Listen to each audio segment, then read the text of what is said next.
ఇంట్లో పసిపిల్లలు ప్రశాంతంగా నిద్రపోతుంటే చూశారా? ఆ ఫీలింగ్ చాలా అద్భుతంగా ఉంటుంది కదా. అసలు పరిచయమే లేని ఒక కొత్త ప్రాణం మన ఇంట్లోకి వచ్చి అమ్మా, నాన్న అనే బంధాలను పెనవేసుకోవడం నిజంగా ప్రకృతిలో ఇదొక గొప్ప మిస్టరీ. ఈరోజు మన ఈ విశ్లేషణలో ఆ పేరెంట్ చైల్డ్ బాండ్ వెనక ఉన్న అసలు నిజాన్ని, ఆ లోతైన ఎమోషన్స్ వెనక ఉన్న సీక్రెట్ ఏంటో డీకోడ్ చేద్దాం. ఓకే, నేరుగా పాయింట్కి వద్దాం. ఈ భూమి మీద 800 కోట్ల మందికి పైగా ఉన్నారు. కోట్లాది కుటుంబాలున్నాయి. కాని ఒక్కసారి ఆలోచించండి, ఒక పర్టిక్యులర్ బిడ్డ ఒక పర్టిక్యులర్ ఫ్యామిలీనే ఎందుకెంచుకుంటాడు?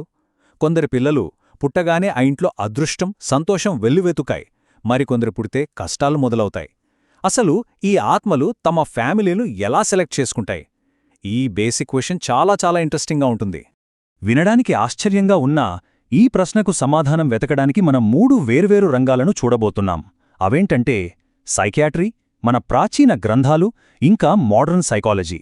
ఒకదానికొకటి ఏమాత్రం సంబంధం లేని ఈ 3 ఫీల్డ్స్ కూడా ఫ్యామిలీ బంధాల గురించి ఖచ్చితంగా ఒకే విషయాన్ని ఎలా చెప్తున్నాయో మనం చూడబోతున్నాం. ఇది ఖచ్చితంగా మిమ్మల్ని ఆలోచింపజేసే ఒక కొత్త జర్నీ కాబోతోంది. సో ముందుగా మనం సైకియాట్రీ వైపు వెళ్దాం.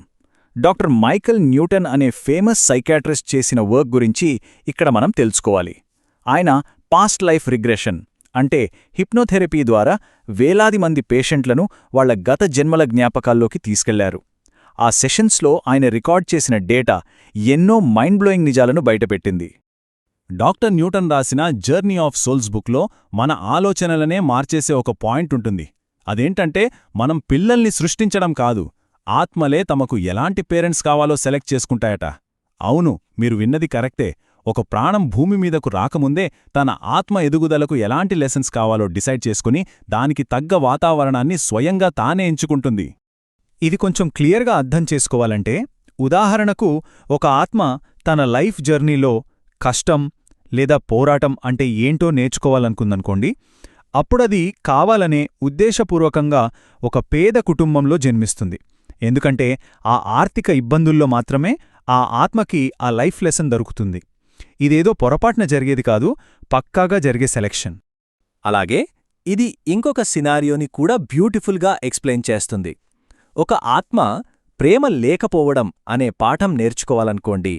అప్పుడది ఎప్పుడూ గొడవలు పడే లేదా అస్సలు ప్రేమను చూపించలేని వాతావరణంలో పుడుతుంది. ఇక్కడ ఏదీ యాక్సిడెంటల్గా జరగదు.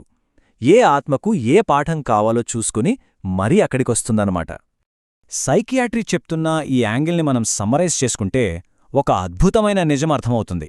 పేరెంట్స్ అనేవాళ్లు పిల్లల లైఫ్కి ఓనర్స్ కాదు, జస్ట్ గైడ్స్ మాత్రమే. ఎప్పుడైతే మనం ఈ చిన్న లాజిక్ని యాక్సెప్ట్ చేస్తామో అప్పుడు పిల్లల మీద మనం పెట్టుకునే ఆ భారీ ఎక్స్పెక్టేషన్స్ అన్నీ వాటంతటవే మాయమైపోతాయి. ఇది నిజంగా ఎంత రిలీఫ్ ఇస్తుందో కదా. రైట్, ఇప్పుడు మన రెండో పిల్లర్ ప్రాచీన గ్రంథాల దగ్గరికొద్దాం. మన పురాణాల్లో ఈ అద్భుతమైన శ్లోకం ఉంది. రుణానుబంధరూపేణ పశు పత్ని సుతాలయః. దీని అర్థమేంటంటే, ఈ జన్మలో మన జీవితంలోకొచ్చే పెంపుడు జంతువులు, లైఫ్ పార్ట్నర్, ఇంకా మన పిల్లలు, వీళ్ళందరూ మన పాస్ట్ లైఫ్ కర్మల వల్లనే వస్తారు. భూమి మీద ఉండే ప్రతి రిలేషన్ గత కర్మలతోనే ముడిపడుంటుంది. ఇక్కడ అత్యంత ఆసక్తికరమైన విషయం ఏంటంటే, భూమిని ఒక పెద్ద కర్మిక్ బ్యాంక్తో కంపేర్ చేయడం. మనం బ్యాంకుకి వెళ్ళి ఎలాగైతే మన అకౌంట్ బ్యాలెన్స్ని క్లియర్ చేసుకుంటామో, అచ్చం అలాగే మన పాత జన్మల అకౌంట్స్ క్లియర్ చేసుకోవడానికే ఆత్మలు మళ్లీ మళ్లీ ఇక్కడికొస్తుంటాయి. ఈ లావాదేవీలన్నీ ఫ్యామిలీ బంధాల ద్వారానే జరుగుతుంటాయి. ఈ కర్మ సిద్ధాంతం గురించి గరుడ పురాణంలో చాలా డీటెయిల్డ్గా చెప్పారు.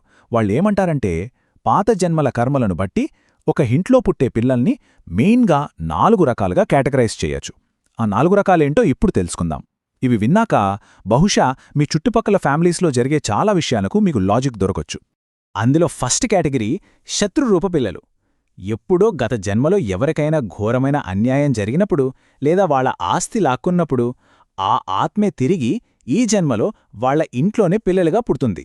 వీళ్ళెందుకొస్తారంటే, పేరెంట్స్ కష్టపడి సంపాదించిన ఆస్తిని కరిగించేయడానికి లేదా వాళ్లకి మెంటల్ టార్చర్ ఇవ్వడానికి. అప్పట్లో తీసుకున్నది ఇప్పుడు వడ్డీతో సహా లాగేసుకుంటారన్నమాట. సెకండ్ కేటగిరీ వచ్చేసి సేవకరూప పిల్లలు. గత జన్మలో మనం ఎవరికైనా హెల్ప్ చేసి అండగా నిలబడితే ఆ కృతజ్ఞత ఉన్న ఆత్మ ఈ జన్మలో మనకి బిడ్డగా వస్తుంది. వీళ్ళు ఎలా ఉంటారంటే, ఫ్యామిలీ కోసం అవసరమైతే తమ సొంత లైఫ్ని, కెరీర్ని కూడా త్యాగం చేసేస్తారు. వయసైపోయాక పేరెంట్స్ని కంటికి రెప్పలా చూసుకుంటారు. మూడో రకం మిత్ర రూప పిల్లలు. పోయిన జన్మలో ఎంతో మంచి అనుబంధమున్న ఫ్రెండ్స్ ఈ జన్మలో ఇలా పిల్లలుగా పుడతారు. ఇది చాలా బ్యూటిఫుల్ డైనమిక్. వీళ్ళు ఊరికే పిల్లల్లా కాకుండా మనకి మంచి ఫ్రెండ్స్లాగా ఉంటారు. ఇంట్లో ఏ కష్టం వచ్చినా నేనున్నాను అని భుజం తట్టి సపోర్ట్ చేస్తారు చూసారా, వాళ్లే వీళ్ళు. ఇక నాలుగో కేటగిరీ ఉదాసీన రూప పిల్లలు. వీళ్లకి ఫ్యామిలీ మీద ప్రత్యేకమైన ప్రేమ ఉండదు, అలాగని ద్వేషమూ ఉండదు. జస్ట్ అలా పుడతారు, చదువుకుంటారు, ఎక్కడికో దూరంగా వెళ్లి సెటిల్ అవుతారు. ఆ కుటుంబాన్ని కేవలం తమ జర్నీకి ఒక దారిగా మాత్రమే వాడుకుంటారు. మా పిల్లలు మమ్మల్ని పట్టించుకోవట్లేదు అని పేరెంట్స్ ఫీల్ అవ్వాల్సిన పనిలేదు, ఎందుకంటే అది వాళ్ల న్యూట్రల్ కర్మ మార్గం మాత్రమే. సరే, ఆధ్యాత్మిక కోణం నుండి ఇప్పుడు కొంచెం ప్రాక్టికల్గా ఉండే మోడర్న్ సైకాలజీ వైపు షిఫ్ట్ అవుదాం. ఇదెలా బిల్డ్ అవుతుందో చూడండి. సైకాలజిస్టుల ప్రకారం పిల్లలు అచ్చం మనకు అద్దాల్లాంటివాళ్లు.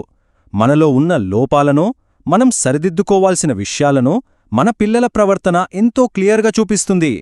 ఫర్ ఎగ్జాంపుల్, ఇంట్లో పిల్లలు విపరీతమైన మొండిపట్టుదలతో విసిగిస్తున్నారా? ప్రాబ్లం వాళ్లది కాదు. పేరెంట్స్లో ఎవరికైనా విపరీతమైన కోపం లేదా ఇతరులను కంట్రోల్ చేసే నేచర్ ఉంటేనే పిల్లలు అలా తయారవుతారు.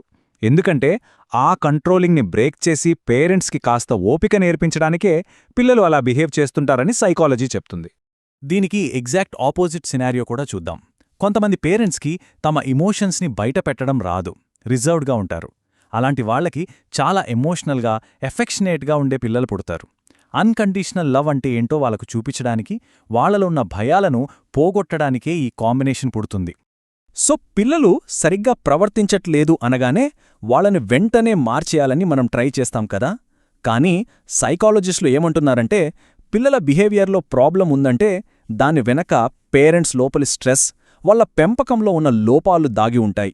సో పిల్లలు మారాలి అనుకునే ముందు మనం మన భయాలని, స్ట్రెస్ని సరిదిద్దుకోవాలి.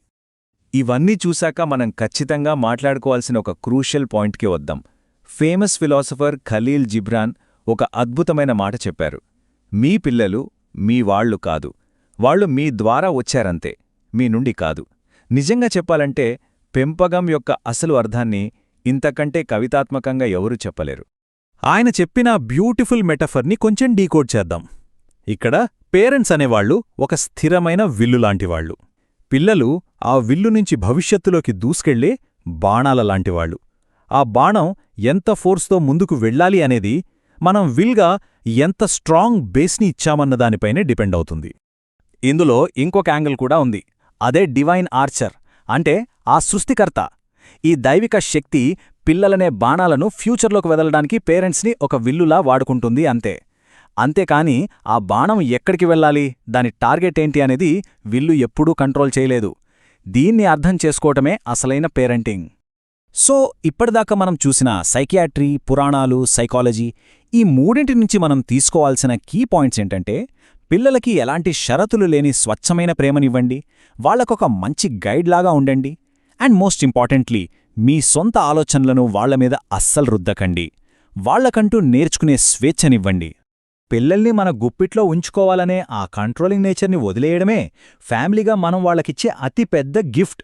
అలా వదిలేసినప్పుడే వాళ్లకంటూ ఉన్న ఆ స్పెషల్ జర్నీ చాలా న్యాచురల్గా, అద్భుతంగా వికసిస్తుంది. ఇది మీకు, వాళ్లకు ఒక ప్రశాంతమైన జీవితాన్ని ఇస్తుంది ఫర్ షూర్. ఇక ముగింపుగా మనందరం వేసుకోవాల్సిన ఒక పవర్ఫుల్ క్వశ్చన్ ఇది. ఒక మాస్టర్లాగా ఆర్డర్స్ వేయడం మానేసి కేవలం ఒక గైడ్లాగా ఉంటూ 2 అడుగులు వెనక్కి తగ్గి వాళ్ల ఎదుగుదలను చూసి ఆనందించడానికి పేరెంట్స్ రెడీగా ఉన్నారా? దీని గురించి ఒక్కసారి ప్రశాంతంగా ఆలోచించండి. బహుశా ఈ థాట్ మీ ఫ్యామిలీ బంధాన్ని చూసే యాంగిల్నే కంప్లీట్గా మార్చేయొచ్చు.